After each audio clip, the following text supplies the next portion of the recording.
नमस्ते. आजच्या या महाभारताच्या पार्टमध्ये आपण बोलणार आहोत भीष्म पितामह यांचा जन्म कसा झाला. महाभारतामधील सर्वात शक्तिशाली आणि आदरणीय व्यक्तिमत्व म्हणजे भीष्म पितामह. पण तुम्हाला माहिती आहे का, त्यांचा जन्म एका शापामुळे झाला होता. अष्टवसू म्हणजेच 8 देव एकदा वशिष्ठ ऋषींच्या आश्रमामध्ये गेले. तिथे त्यांनी ऋषींची लाडकी गाय नंदिनी चोरण्याचा प्रयत्न केला आणि जेव्हा हे वशिष्ठ ऋषींना समजले तेव्हा वशिष्ठ ऋषींनी त्यांना 8 वसूंना शाप दिला की तुम्हाला पृथ्वीवर मनुष्य म्हणून जन्म घ्यावा लागेल. 8 वसूंनी वशिष्ठ गुरूंच्याकडून जाऊन माफी मागितली.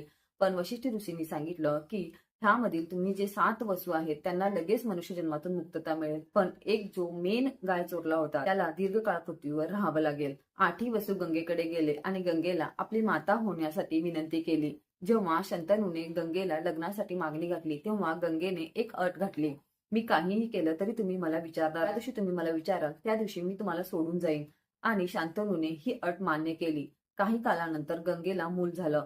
त्यांनी पहिलं मूल नदीमध्ये सोडलं, दुसरं मूल नदीमध्ये सोडून असे करून त्यांनी 7 मुले आपली नदीमध्ये सोडली. हे शांतनूला कळत होते, पण शांतनू अटीमध्ये अडकल्यामुळे तो काहीच बोलला नाही.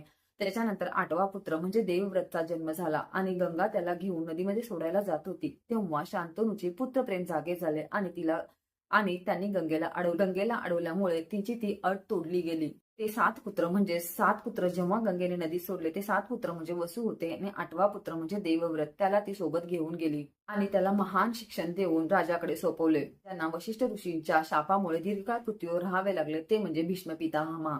ही कथा जर तुम्हाला आवडली असल्यास चॅनेलला लाईक करा, शेअर करा आणि सबस्क्राईब करायला विसरू नका.